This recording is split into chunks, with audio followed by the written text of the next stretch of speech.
कोशिश करेंगे ज्योतिषों से, लेकिन उससे पहले हमले से लेबनान में कितना नुकसान हुआ है आइए जल्दी से आपको ग्राफिक्स के जरिए वो भी बताते हैं, क्योंकि सीज फायर के बाद भीषण हमले लगातार जारी हैं। लेबनान के कई शहरों में भारी तबाही इस वक्त देखने को मिल रही है और कई लोगों की जान गई है। दक्षिणी लेबनान में एक गांव जो पूरी तरीके से मलबे में तब्दील हो गए हैं, कई गांव ऐसे हैं जिसे पूरी तरीके से तबाह कर दिया गया है। 250 से ज्यादा मौतें, 1100 से ज्यादा लोग इसमें घायल हुए हैं। आम लोगों के घर और इमारतें नष्ट होने का दावा भी इन हमलों में हुआ है। इसके अलावा ईरान में राष्ट्रीय शोक का ऐलान किया है, क्योंकि एक साथ जब 100 से ज्यादा ठिकानों पर हमले हुए, इसमें बहुत संख्या ऐसी थी कि लोगों की जान भारी संख्या में गई है, जिसे लेकर राष्ट्रीय शोक का ऐलान किया गया है। उत्तरी इजराइल में भी वहां पर स्थिति लगातार खराब हो रही है और ऐसे में हिजबुल्लाह ने भी इजराइल पर मिसाइलें दागी हैं। ये ताजा अपडेट हम आपको बता रहे हैं। इस वक्त लेबनान और इजराइल के बीच में संघर्ष किस तरीके से बहुत ज्यादा विध्वंसक रूप जो है वो लेता हुआ नजर आ रहा है।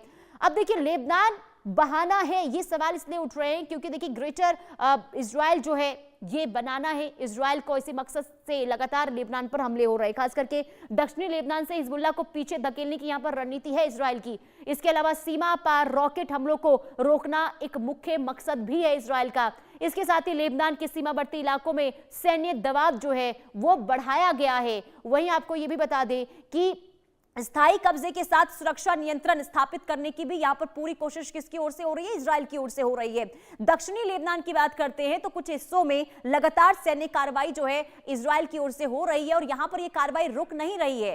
हिजबुल्लाह की सैन्य क्षमता कमजोर करना पहली प्राथमिकता आईडीएफ की है और इसी मंसूबे के साथ लगातार हमले हो रहे हैं। तनाव बढ़ा है, सीमाई इलाकों में हालात बेहद तनावपूर्ण बन गए हैं। इसके अलावा लितानी नदी तक के क्षेत्र को नो आर्म्ड जोन बनाने की बात यहां पर इजराइल की ओर से कही जा रही है, यानी कि बफर जोन बनाना चाहता है इजराइल इन इलाकों में और यही वजह है कि यहां पर लगातार देखिए हमले जो है इजराइल की ओर से जारी है। और इसके पीछे मकसद साफ है कि इजराइल जो है वो ग्रेटर इजराइल जिसका सपना लगातार देख रहा है, उसी मंशा के साथ लगातार लेबनान पर हमले हो रहे हैं। हमारे साथ ज्योतिषी जुड़ चुके हैं, पंडित राकेश चतुर्वेदी ज्योतिषी हमारे साथ जुड़े हुए हैं, साथ ही साथ गिरीश पारेख ज्योतिषी हमारे साथ जुड़े हुए हैं। आप दोनों का बहुत स्वागत है इंडिया न्यूज पर। सबसे पहले मैं आपके साथ चर्चा की शुरुआत करूंगी राकेश चतुर्वेदी जी।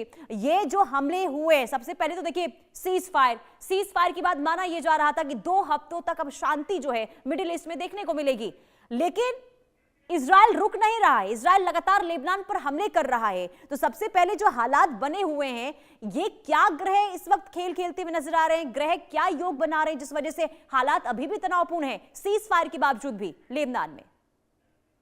पुनीता जी, सर्वप्रथम तो इंडिया न्यूज के इस मंच को मेरा प्रणाम है और आपको भी वंदन है और गिरीश पारेख भाई को भी मेरा नमस्कार है। देखिए पुनीता जी, आपके चैनल के माध्यम से जो है इस युद्ध विराम के 2 दिन पहले ही हम लोगों ने चर्चा किया था और मैंने कहा था कि अभी यह युद्ध विराम की तरफ नहीं जा रहा है